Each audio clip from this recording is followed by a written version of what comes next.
وسلم صلو علیہ صلاۃ و سلام علیک یا رسول اللہ وسلم علیک وعلی آلک واصحابک یا حبیب اللہ صلی اللہ تعالی علیہ وسلم۔ سارے جہاں سے اچھا ہندوستان ہمارا، سارے جہاں سے اچھا ہندوستان ہمارا، ہم بلبلیں ہیں اس کی یہ گلستاں ہمارا، ہم بلبلیں ہیں اس کی یہ گلستاں ہمارا، اور گودی میں کھیلتی ہے جس کی ہزاروں ندیاں، گودی میں کھیلتی ہے جس کی ہزاروں ندیاں، روشن ہے جس کے دم سے رشک جنا ہمارا، سارے جہاں سے اچھا ہندوستان ہمارا، اور پروت وہ سب سے اونچا ہمسایہ آسماں کا، پروت وہ سب سے اونچا ہمسایہ آسماں کا، وہ سنتلی ہمارا وہ پاسماں ہمارا، وہ سنتلی ہمارا وہ پاسماں ہمارا، اور اے آبروئے گنگا وہ دن ہے یاد تجھ کو، اے آبروئے گنگا وہ دن ہے یاد تجھ کو، اترا تیرے کنارے جب کارواں ہمارا، اور مذہب نہیں سکھاتا آپس میں بیر رکھنا، مذہب نہیں سکھاتا آپس میں بیر رکھنا، ہندی ہے ہم وطن ہے ہندوستان ہمارا، سارے جہاں سے اچھا ہندوستان ہمارا، ہم بلبلیں ہیں اس کی یہ گلستاں ہمارا۔ معزز ناظرین، السلام علیکم ورحمۃ اللہ وبرکاتہ۔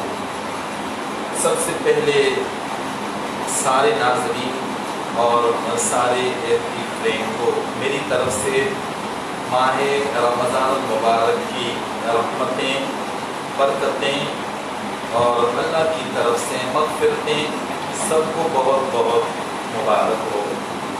انشاءاللہ ناظرین، آج کے اس پروگرام کا ٹاپک اور وشے ہے ہندوستان اور اسلام۔ ہر مسلمان کے دل میں یہ سوال ہمیشہ رہتا ہے کہ ہندوستان میں اسلام کب آیا اور کیسے آیا، اور کس نے سب سے پہلے ہندوستان میں اسلام کی نورانیت کو روشن کی۔ یہ اہم سوال ہے، اور بعض لوگ سمجھتے ہیں کہ محمد بن قاسم کے زمانے سے ہندوستان میں اسلام آیا، لیکن ہم جب تاریخ کا مطالعہ کریں تو ہندوستان کا اسلام کے ساتھ ایک بہت پرانا تعلق ہے۔ جتنی پرانی تاریخ آدمیت اور انسان کی ہے، اتنا پرانا رشتہ ہندوستان کا اسلام کے ساتھ ہے۔ دنیا کے سب سے پہلے بشر اور پہلے پیغمبر، جس کو ابو البشر کہتی ہیں، دنیا بھر کے انسانوں کے بابا حضرت آدم علیہ نبینا علیہ السلام، آپ دنیا کے پہلے بشر اور دنیا بھر کے انسانوں کے بابا ہیں۔ اللہ تعالیٰ نے جب حضرت آدم علیہ السلام کو پیدا فرمایا، پھر حکم ربی ہوا کہ جنت میں رہیں۔ سیدہ بی بی حوا کو حضرت آدم علیہ السلام کی بائیں پسلی سے آپ کو پیدا کیا گیا، پھر ان کی نکاح ہوئی، پھر ان کو حکم ربی ہوا کہ آپ جنت میں رہیں۔ وہ جنت میں رہتے تھے، اور اللہ کی طرف سے ایک شجر کے لیے ان کو منع کیا گیا تھا کہ جنت کی ساری آرائشیں تمہارے لیے ہیں، لیکن ایک شجر کے قریب نہ جائیں، وَلَا تَقْرَبَا هَٰذِهِ الشَّجَرَةَ فَتَكُونَا مِنَ الظَّالِمِينَ۔ قرآن پاک میں اس کا تذکرہ ہے۔ اللہ تعالیٰ نے منع فرمایا۔ اب وہ شجر کون سا ہے، کیا شجر ہے، اس میں مفسرین نظام کا بہت بڑا ایک اختلاف ہے۔ زیادہ تر مفسرین نے لکھا ہے کہ وہ جو تھی، جس کی اللہ کی طرف سے منع کیا گیا. سیدہ بی بی حوا نے حضرت آدم علیہ السلام کو وہ کھلایا. اللہ کی مصلحت تھی، اس لیے کہ پیغمبر سے کبھی گناہ سرزد نہیں ہوتا، پیغمبر سے کبھی خطا نہیں ہوتی. یہ ایک لغزش تھی اور اللہ کی اس میں مصلحت تھی. اگر آپ وہ لغزش نہ کرتے تو حضرت آدم علیہ السلام زمین پہ نہیں آتے، اور اگر وہ زمین پہ نہیں آتے تو ہم اولاد آدم زمین پہ کیسے آتے؟ تو اللہ کی حکمت تھی انہیں زمین پہ بھیجنا تھا. تو اللہ تعالیٰ نے اللہ کی حکمت کی حضرت آدم علیہ السلام سے یہ لغزش سرزد ہوئی. پھر اللہ تعالیٰ کا حکم ہوا کہ انہیں جنت سے نکالا جائے، اور جنت سے نکال کر انہیں زمین پہ بھیجا گیا.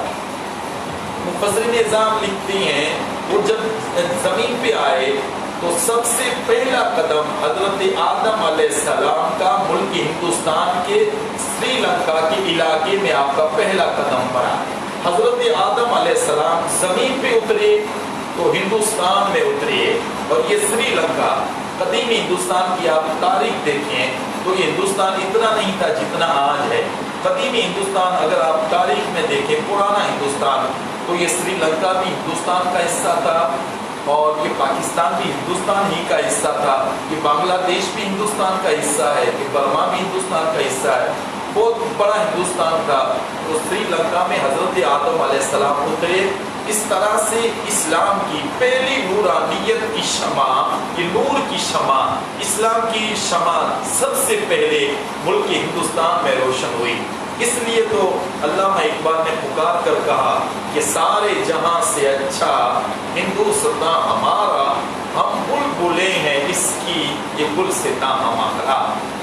حضرت آدم علیہ السلام جب زمین پہ آئے، پہلے آپ جنت میں رہتے تھے، اور آپ نے علماء کرام کی زبانی یہ سنا ہوگا کہ جنت میں کوئی دکھ، کوئی تکلیف نہیں ہے، وہاں آسائش و آرائش ہے. انسان کے دل میں جو خیال آتا ہے وہ شے اللہ کی طرف سے اسے وہاں حاضر کر دی جاتی ہے. تو حضرت آدم علیہ السلام جنت میں رہتے تھے، کبھی دکھ نہیں دیکھ رکھا تھا، اور دنیا میں دکھ ہے، تکلیف ہے.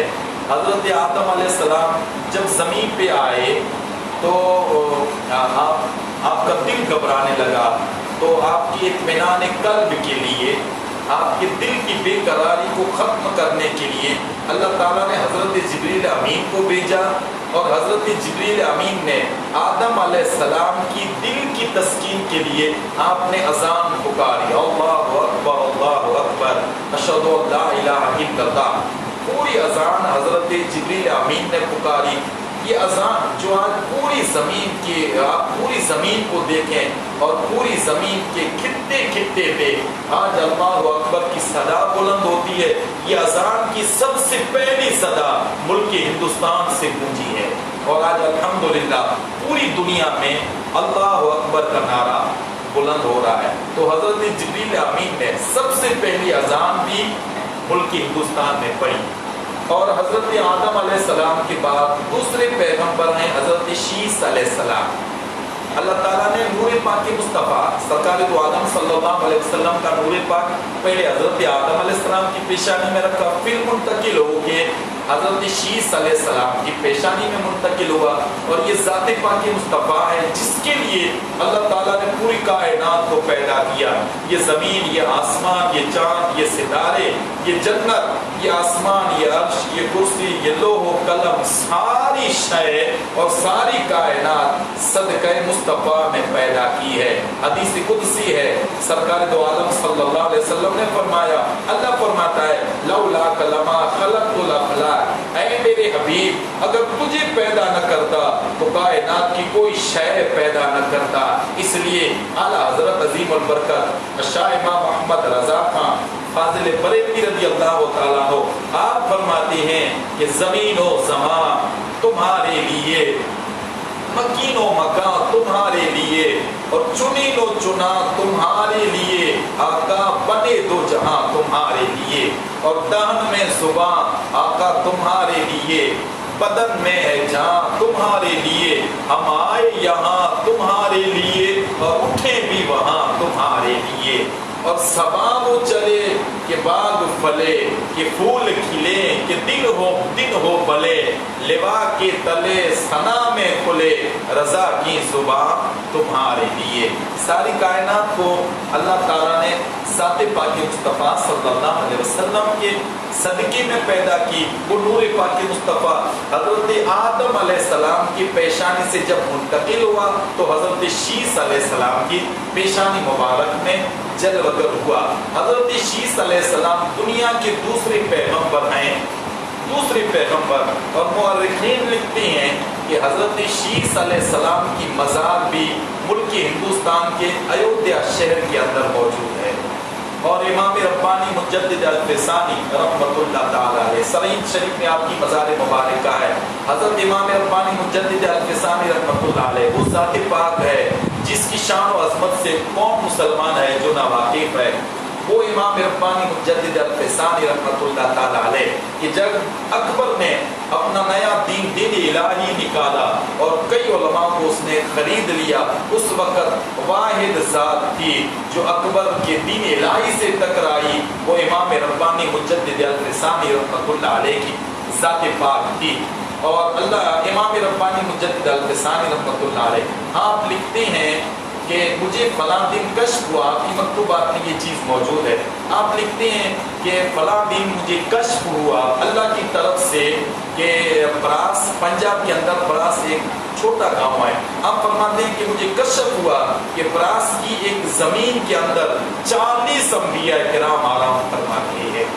یہ شان اللہ تعالیٰ نے ملک ہندوستان کو عطا کی ہے کہ جلیل القدر 40 پیغمبران اعظام، نبی، انبیاء کرام 40 اس مقدس زمین کے اندر امانت کی طور پہ اللہ نے عطا کیا، اور اس زمین کے اندر وہ آرام فرما رہے ہیں۔ اور اگر حدیث مبارکہ کے اندر ہم دیکھیں تو حدیث مبارکہ میں ہے کہ سرکار دو عالم صلی اللہ تعالیٰ علیہ وسلم، حضور اقدس صلی اللہ علیہ وسلم جب ہندوستان کی طرف رخ کرتے تو آپ فرماتے مجھے ہندوستان سے محبت کی خوشبو آ رہی ہے۔ یہی بات علامہ اقبال نے کہی ہے کہ میرے عرب کو آئی ٹھنڈی ہوا جہاں سے، میرا وطن وہی ہے، میرا وطن وہی ہے۔ اور حدیث مبارکہ میں ہے کہ حضور اقدس صلی اللہ علیہ وسلم نے اپنے صحابہ سے فرمایا کہ اگر تم بیمار ہو جاؤ تو ملک ہندوستان کی جڑی بوٹیاں حاصل کر لو، اس لیے کہ اللہ تعالیٰ نے ملک ہندوستان کی جڑی بوٹی میں اللہ نے شفا رکھی ہے۔ اور حدیث نمبر 3 جس میں حضور اقدس صلی اللہ علیہ وسلم کے سرکار دو عالم صلی اللہ علیہ وسلم سے صحابہ کرام نے سوال کیا کہ یا رسول اللہ صلی اللہ علیہ وسلم، اے کریم آقا آپ کو کون سی خوشبو پسند ہے؟ یہ حدیث مبارکہ میں آپ نے 12 سنا ہے کہ سرکار دو عالم صلی اللہ علیہ وسلم خوشبو کو پسند فرماتے۔ صحابہ کرام نے عرض کی یا رسول اللہ آپ کو کون سی خوشبو سب سے زیادہ پسند ہے؟ تو تاجدار کائنات صلی اللہ علیہ وسلم نے فرمایا مجھے ہندوستان کی خود خوشبو سب سے زیادہ پسند ہے، ہندوستان کی خود خوشبو سب سے زیادہ پسند ہے۔ اور حدیث نمبر 4 جس میں صحابہ کرام حضور اقدس صلی اللہ علیہ وسلم کے چہرے کے حسن کو جب بیان کیا تو ایسے تو حدیث مبارکہ میں ہے کہ کبھی سرکار کے چہرے انور کی بات کی تو چاند سے تشبیہ دیا، اور کبھی چاند سے بھی حسین کہا، کبھی سورج کی مثل کہا، کبھی سورج سے بھی حسین کہا۔ اور اس لیے شاعر نے کہا چاند سے تشبیہ دینا یہ بھی کوئی انصاف ہے؟ ارے چاند میں تو داغ ہے، محمد عربی کا چہرہ صاف ہے۔ تو صحابہ کرام کبھی چاند سے تشبیہ دیتے، کبھی سورج سے تشبیہ دیتے۔ اور ایک حدیث مبارکہ میں یہ بھی آیا ہے کہ صحابہ کرام نے ایک مرتبہ عرض کی یا رسول اللہ صلی اللہ علیہ وسلم آپ کا چہرہ انور ایسے چمک رہا ہے جیسے ہندوستان کی تلواریں چمکا کرتی ہے۔ تو یہ تذکرہ ملک ہندوستان کے حوالے سے حدیث مبارکہ میں بھی آیا ہے۔ اور حدیث مبارکہ میں ہے کہ حضور اقدس صلی اللہ علیہ وسلم کے زمانے پاک میں، حضور اقدس صلی اللہ علیہ وسلم کے زمانے پاک میں بھی ہندوستان کا عرب کے ساتھ ایک تجارتی رشتہ تھا۔ یہ ہمارا تجارتی رشتہ، بیپار کا رشتہ سعودی عرب کے ساتھ بہت پرانا ہے۔ زمانہ مصطفیٰ سے یہ رشتہ ہے کہ یہاں سے بیپاری یہاں کے تاجر کچھ چیزیں یہاں سے عرب لے کے جاتے، جس میں تاریخ میں ہے کہ مکہ معظمہ میں اس زمانے میں مکہ معظمہ میں ایک مارکیٹ لگتی تھی، مسالے کی مارکیٹ جو ہندی مارکیٹ کہلاتی تھی، وہاں سارے مسالے ہندوستان کے رہتے تھے۔ اس طرح یہ رشتہ عرب کے ساتھ ہندوستان کا ہے کہ یہاں کی کچھ چیزیں وہاں جایا کرتی تھی اور وہاں سے صحابہ کرام کچھ چیزیں لے کر یہاں آتے تھے۔ تاریخ میں ہے کہ ہندوستان کے سب سے پہلے صحابی جو ہندوستان کے رہنے والے ہیں اور حضور اقدس صلی اللہ علیہ وسلم کی چہرے انور کی جس صحابی نے زیارت کی، اس صحابی کا نام حضرت بابا رتن ہندی رضی اللہ تعالیٰ عنہ ہے، اور آپ کی مزار مبارکہ پنجاب کے بٹینڈا شہر کے اندر آج بھی آپ کی مزار مبارکہ زیارت خاص و عام ہے۔ کئی اللہ کے بندے وہاں حاضری کے لیے آتے ہیں اور فیوز باطنی اور فیوز و برکات حاصل کرتے ہیں۔ حضرت بابا رتن ہندی رضی اللہ تعالیٰ عنہ آپ کی سیرت میں آیا ہے کہ آپ تاجر کے اس زمانے کے بیپاری تھے، عرب کے اندر آپ تجارت کے لیے جایا کرتے تھے۔ ایک بار جب آپ بیپار تجارت کے لیے گئے، جب میرے کریم آقا صلی اللہ علیہ وسلم کا بچپنا تھا، تاریخ میں ہے جس کو علامہ فیض احمد اویسی صاحب نے اپنی کتاب ہندو پاک نگاہ نبوت میں، جس میں یہ واقعہ بہت حوالوں کے ساتھ لکھا ہے کہ بابا رتن ہندی جب عرب گئے تھے، مکہ معظمہ بیپار کے سلسلے میں، تجارت کے سلسلے میں گئے تھے، میرے کریم آقا صلی اللہ علیہ وسلم کی چھوٹی سی عمر شریف ہے، 6 سال یا 7 سال کی عمر شریف ہے۔ مکہ معظمہ میں بارش ہوئی اور بارش کی وجہ سے ندی نالے پھول ہو گئے۔ حضور اقدس صلی اللہ علیہ وسلم بچپنا ہے سرکار کا، آپ ندی کے قریب کھڑی ہے کہ کوئی آئے تو مجھے یہ ندی پار کروائے۔ یہ وہ نبی ہے قیامت میں جس نبی نے اوپر کو پل صراط پار کرانا ہے۔ میرے کریم آقا بچپنا ہے، انتظار کر رہے ہیں۔ اتنی دیر میں یہ بابا رتن ہندی جو ہندوستان کے رہنے والے ہیں، عرب میں مکہ میں آپ گئے تجارت کے لیے، انہوں نے دیکھا کوئی بچہ ہے، وہ نہیں جانتے کہ بچہ آگے چل کے نبی آخر الزمان بننے والے ہیں، اپنی نبوت کا اعلان کرنے والے ہیں، اور انہیں نہیں پتا یہ بچہ وہ ہے جس کے صدقے میں اللہ نے کائنات کو پیدا کیا۔ وہ سمجھے کوئی بچہ ہے، نورانی چہرہ ہے، پاکیزہ اس کی ادائیں ہیں۔ تو بابا رتن ہندی نے کہا، بیٹا اگر تو کہے تو میں تجھے ندی پار کرا دوں۔ میرے نبی صلی اللہ علیہ وسلم نے حامی بھری، ہاں فرمایا۔ بابا رتن ہندی رضی اللہ تعالیٰ عنہ نے میرے کریم آقا کو اپنے کندھے پہ سوار کر کے وہ ندی پار کرائی۔ یہ شان اللہ ہندوستان کے ایک صحابی کو عطا کی ہے کہ نبیوں کے سردار کو جس نے اپنے کندھے پہ سوار کر کے ندی پار کروائی، یہی بابا رتن ہندی ہے۔ جب شق القمر، چاند کے ٹکڑے جب ہوئے، جب میرے کریم آقا کی انگلی کے اشارے سے چاند کے ٹکڑے ہوئے، جب انہوں نے بھی یہ معجزہ ہندوستان میں دیکھا اور راجہ بھوج نے بھی دیکھا، وہ بھی مسلمان ہو گیا۔ بابا رتن ہندی نے اس زمانے میں کسی نجومی سے پوچھوایا تو پتہ چلا کہ بھئی چاند ٹکڑے تو نہیں ہو سکتا، البتہ اتنا ہم نے اپنی کتابوں میں پڑھا ہے کہ جب نبی آخر الزمان آئیں گے مکہ معظمہ میں، اور اللہ نے ان کو یہ شان بخشی ہے کہ وہ اگر اشارہ کریں گے تو ان کے اشارے سے چاند ٹکڑے ہو سکتا ہے۔ تو بابا رتن ہندی پھر سے جب تجارت کے لیے گئے تو مکہ معظمہ گئے اور وہاں جا کے استفسار کیا، پوچھا کسی سے کہ کون نبی آخر الزمان ہے، تو پتہ چلا کہ فلاں جگہ پہ میرے کریم آقا جلوہ افروز ہے۔ بابا رتن ہندی سرکار دو عالم صلی اللہ علیہ وسلم کی بارگاہ میں گئے کہ دیکھیں کون ہے نبی آخر الزمان۔ جب حضور کی بارگاہ میں گئے تو حدیث پاک میں ہے میرے کریم آقا صلی اللہ علیہ وسلم بابا رتن ہندی کی استقبال کے لیے سامنے آئے اور کہا، مرحبا یا شیخ رتن ہندی رضی اللہ تعالیٰ عنہ۔ بابا رتن ہندی پریشان ہے کہ میں نے کبھی ان کو دیکھا نہیں ہے اور یہ میرا نام بھی جانتے ہیں۔ تو بابا رتن نے کہا کہ اے محمد صلی اللہ علیہ وسلم، کیا آپ مجھے جانتے ہیں؟ میرے نبی نے فرمایا، ہاں بابا، میں تجھے کیسے بھول سکتا ہوں کہ جب میں 6 سال کا تھا تو نے اپنے کندھے پہ سوار کر کے مجھے ندی پار کروائی تھی۔ پھر بابا رتن ہندی رضی اللہ تعالیٰ عنہ اسلام قبول کر لیا انہوں نے، اور پھر حضور اقدس صلی اللہ علیہ وسلم نے انہیں دعا عطا فرمائی۔ 7 مرتبہ سرکار نے یہ دعا یا جملے کہے کہ بارک اللہ فی عمرکا، بارک اللہ فی عمرکا، بارک اللہ فی عمرکا، اللہ تیری عمر میں برکت عطا فرمائے، اللہ تیری عمر میں برکت عطا فرمائے۔ اور حدیث مبارکہ میں تاریخ میں یہ بات ہے کہ بابا رتن ہندی کو دعائے رسول کی برکت سے اللہ تعالیٰ نے 700 سالہ زندگی عطا فرمائی تھی۔ آج بھی آپ کی مزار مبارکہ پنجاب کے بٹھنڈا سٹی کے اندر آپ کی مزار مبارک موجود ہے۔ یہ پہلے صحابی ہیں، اور تاریخ میں ہے کہ اسلام جب عرب سے باہر نکلا، جب صحابہ کرام قافلوں کے قافلے تبلیغ دین کے لیے نکلتے، عرب سے باہر جب اسلام نکلا اور ملک یمن میں جب اسلام کی دعوت دینے صحابہ کرام گئے، تو ملک یمن میں سب سے پہلے جس نے اسلام قبول کیا وہ بھی ہندوستان کا رہنے والا بابا تھا، جس کا نام تاریخ میں پیر زطن ہندی رضی اللہ تعالی عنہ ہے۔ اس طرح سے ہندوستان کا اسلام کے ساتھ ایک بہت گہرا اور پرانا تعلق ہے۔ پھر تاریخ میں ہے کہ جب سیدنا فاروق اعظم رضی اللہ تعالیٰ عنہ کا دور خلافت آیا، تو سیدنا فاروق اعظم رضی اللہ تعالیٰ عنہ نے ایک لشکر بھیجا ہندوستان میں، اور وہ لشکر 10,000 کا لشکر تھا، اور جس کے کمانڈر، جس کی سپہ سالار حضرت ربیع بن سبی رضی اللہ تعالیٰ عنہ تھے۔ ان میں صحابہ بھی تھے اور تابعی بھی تھے۔ 10,000 کا لشکر، حضرت ربیع بن سبی جس کے کمانڈر ہیں، اور حضرت ربیع بن سبی رضی اللہ تعالیٰ عنہ کی ذات پاک وہ ہے کہ حدیثوں کے سب سے پہلے مصنف، حدیثوں کے لکھنے والے سب سے پہلے حضرت ربیع بن سبی رضی اللہ تعالیٰ عنہ ہے۔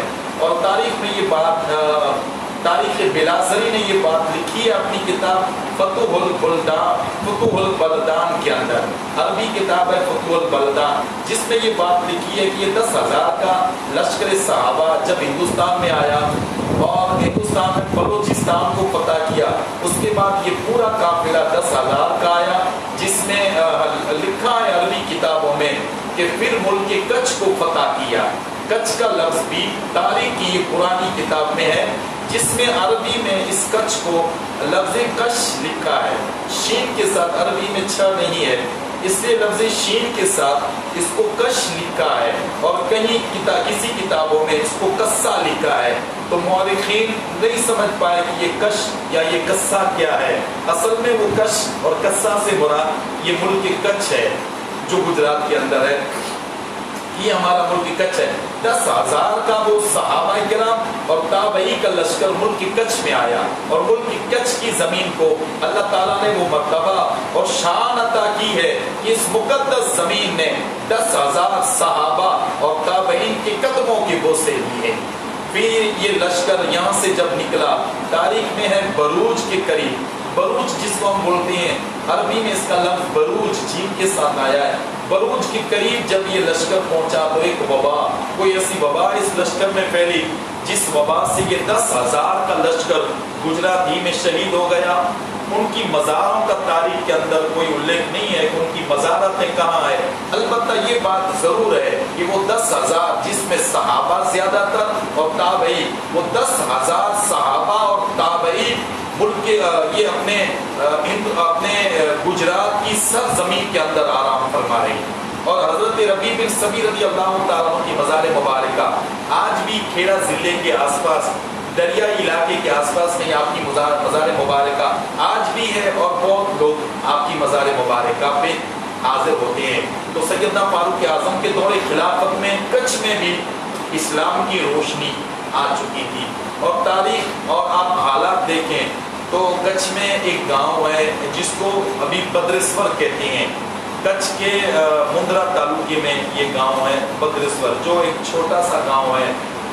اصل میں تاریخ میں اتہاس میں اس کو کبھی بدراوتی نگری بھی کہا گیا ہے، اور پرانی اگر تاریخ پڑھیں تو اس بدرسور کو واللہ کلی، عربی میں واللہ کلی کہا گیا ہے۔